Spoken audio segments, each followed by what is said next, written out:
इतनी खूबसूरत शाम सजाई है और 2 कवित्रियां बुलाई हैं, 8-9 कवि बुलाए हैं 2 कवित्रियों के सामने।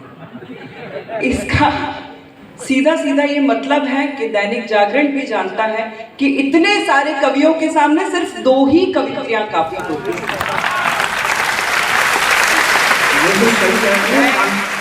पांडवों की पांचाली एक ही थी।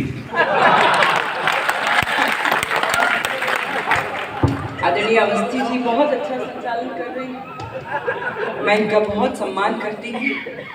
ये इसी तरह से बीच बीच में इसलिए बोलते रहेंगे।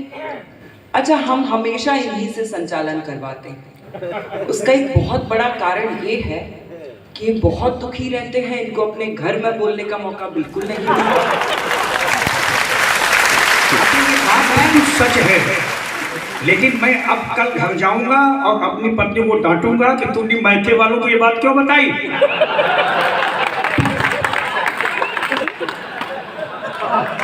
देखिए,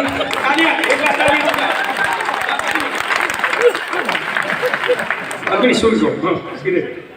स्वागत। 4 पंक्तियां पढ़ती हूँ और पहली बार फैजाबाद आई हूँ, जहां जहां बुलाया जाता है। लगभग पूरे देश की यात्रा मैंने कर ली है। वैसे आप लोगों को एक बार मुंह दिखाई की तालियां भी बजानी चाहिए। 4 पंक्तियां पढ़ती हूँ और आपके कानों के जरिए आपके दिल तक उतरने का प्रयास करती। लकीरें खींच देता है मेरे चेहरे पे मनमानी, लकीरें खींच देता है मेरे चेहरे पे मनमानी।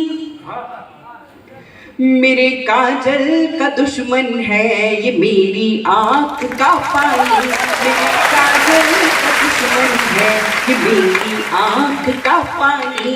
तड़प उठता है राजा मेरे गीतों की सदा सुनकर, मेरी आवाज में गाती है कोई हीर दीवानी, मेरी आवाज में गाती।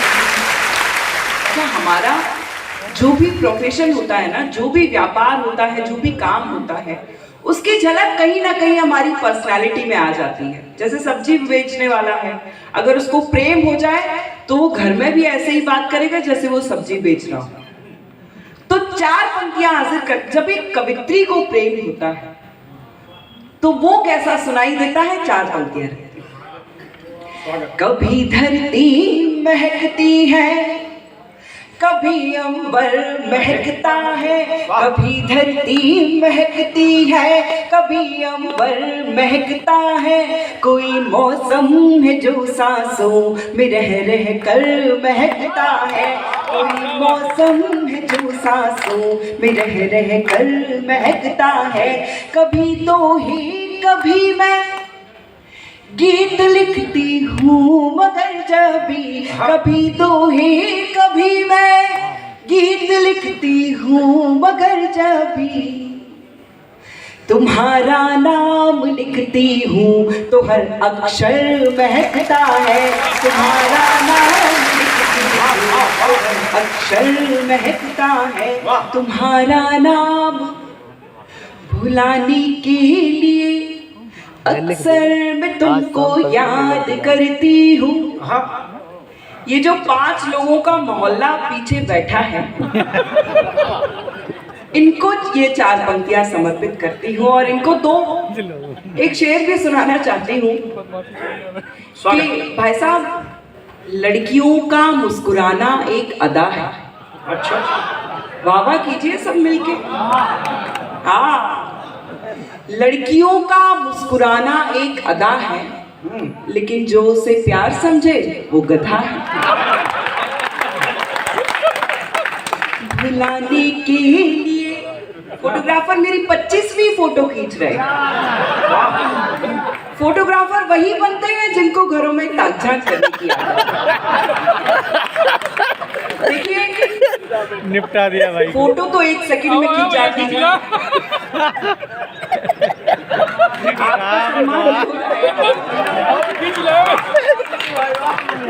मैं एक बहुत इंपॉर्टेंट बात आपसे शेयर करना चाहती हूँ कि हमारी फोटो तो 1 सेकंड में खिंच जाती है और आजकल इतने फिल्टर्स आ गए हैं, आप अपनी सुंदर फोटो को और सुंदर बना सकते हैं, लेकिन एक इंसान को, एक कवि को अपनी इमेज बनाने में सारा जीवन निकल जाता है। भुलाने के लिए अक्सर मैं तुमको याद करती हूँ, भुलाने के लिए अक्सर मैं तुमको याद करती हूँ, मैं तुमको याद करती हूँ तो मेरा घर महकता है, मैं तुमको याद करती हूँ तो मेरा घर महकता है। यकीन तुमको न हो तो खुद किसी दिन चेक कर लेना, मोबाइल में तुम्हारे नाम का नंबर महकता है, मोबाइल में तुम्हारे नाम का नंबर महकता है, मोबाइल में तुम्हारे नाम का। बहुत बहुत धन्यवाद। अच्छा, यत्र नार्यस्तु पूजन्ते रमन्ते तत्र देवता, ऐसी परंपरा का पालन करने वाले देश से हम सभी आते हैं और आज मंच पर सिर्फ 2 कवित्री हैं और सभी कवि हैं। विश्व की आधी आबादी का प्रतिनिधित्व हम दोनों कर रहे हैं, इस बात पर एक बार जोरदार तालियां। 4 पंक्तियां मेरी यहाँ जो बहनें बैठी हुई हैं उनको समर्पित करती हूँ, और जितने भाई साहब ऐसे बैठे हैं जो भाभी जी से प्यार करते हैं उनकी भी दाद चाहती हूँ। प्यारा मुझे बहुत था मगर छोड़ के आई,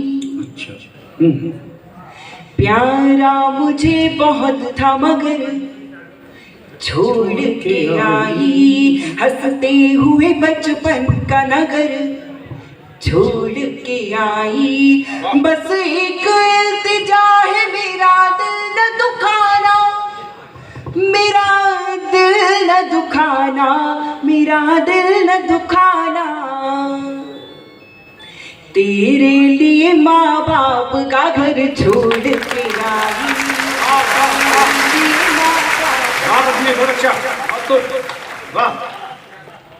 तेरे लिए मैं बहुत से पतियों को, स्पेशली अवस्थी जी को अक्सर ऐसा कहते हुए सुनती हूँ कि ये महिलाएं क्या चाहती है ये वो कभी समझ नहीं पाए। अवस्थी जी, मैं आपको 4 पंक्तियों में बताती हूँ कि आपकी पत्नी, आपकी प्रेमिका, आपके जीवन में जो भी स्त्री है वो आपसे क्या चाहती है। बंगले के लिए और न बड़ी कार के लिए, बंगले के लिए और न बड़ी कार के लिए, हीरे की अंगूठी न किसी हार के लिए, लड़ लूंगी झगड़ लूंगी मना लूंगी फिर तुझे, मना लूंगी फिर तुझे, मना लूंगी फिर तुझे, ये सब करूंगी सिर्फ तेरे प्यार के लिए, ये सब करूंगी सिर्फ तेरे। ये पतियों प्रशिक्षण की कार्यशाला शुरू हो गई है, आप इसके लिए ताली बजाइए। पत्नी जी, देखिए इस बात को मैं बहुत समझता हूँ, लेकिन ऐसा नहीं है, कभी के घर में अजीब जवाब मिलते हैं। हमारे घर में बहुत बढ़िया, बहुत अच्छी चाय बना के दी उन्होंने, तो हमने खुश करने के लिए भीतर से खुश होकर कहा, वाह बीवी मिले तो ऐसी मिले, चाहे बुढ़ापे में मिले। तुरंत बोली बुढ़ापे में मिलती तो ठीक था, हमारी जवानी तो ठीक से कट गई होती। क्या प्यार करेंगे। देखिए अवस्थी जी, एक बात याद रखिए कि जो महिला एक साड़ी खरीदने में सारी दुकान बिखेर देती है उसने आपको चुना है, तो उसका बहुत सम्मान करिए।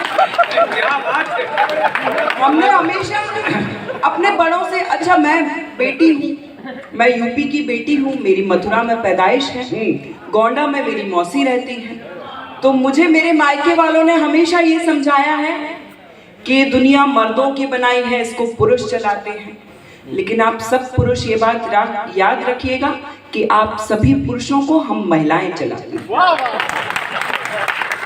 अभी पिछले दिनों 4-5 दिन पहले एक घटना सुनने में आई न्यूज में कि मणिपुर में एक घटना हो गई। आप सभी ने देखी होगी। बहुत दुखद है वो। मुझे ऐसा लगता है कि वहां पर अगर योगी आदित्यनाथ की सरकार होती तो ना वो घटना होती और उन लोगों को बहुत पहले न्याय मिल चुका होता। मुझे खून में कविता मिली है, मेरी माँ भी कवित्री है। मैं 8 साल की थी तब से कविताएं लिखती हूँ और तब से अब तक के जीवन में माँ सरस्वती ने जो सबसे खूबसूरत 4 पंक्तियां मेरी झोली में डाली हैं वो आपके आंगन में सौंपना चाहती हूँ। आप जो लोग आ रहे हैं जल्दी से बैठ जाइए और पूरे मस्ती के साथ, पूरे मन के साथ सुनिए। मन से सुनिए, मन से सुनिए। हाँ, बहुत अच्छा। भारत की संस्कृति परम पुनीता बचा लो, भारत की संस्कृति परम पुनीता बचा लो, कर्मों की अदालत में अपनी गीता बचा लो। मंदिर तो आजकल में बन ही जाएंगे मगर, मंदिर तो आजकल में बन ही जाएंगे मगर, कलयुग के रावणों से अपनी सीता बचा लो,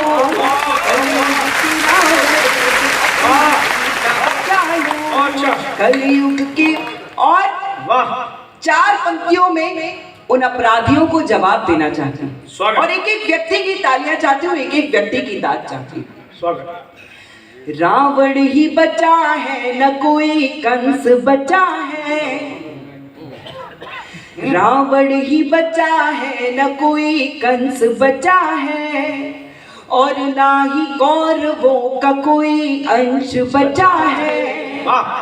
अपमान नारियों का जिस किसी ने भी किया, अपमान नारियों का जिस किसी ने भी किया, जग में नहीं कहीं भी उसका अंश बचा है, जग में नहीं कहीं भी उसका अंश बचा है। जग हम हमेशा सैनिकों की बात करते हैं कि सैनिकों ने हमारे देश की रक्षा के लिए अपने प्राणों की आहुति दे दी, लेकिन उस बलिदान के पीछे एक और बलिदान छुपा हुआ है, उसकी बात आपसे मैं करना चाहती हूँ। जो कुछ भी दिया है सदा भरपूर दिया है, वाह। सरहद को अपनी आंखों का ही नूर दिया है, एहसान उसका कोई भला क्या चुकाएगा, एहसान उसका कोई भला क्या चुकाएगा, जिस नारी ने इस मुल्क को सिंदूर दिया है, जिस नारी ने इस मुल्क को सिंदूर दिया है।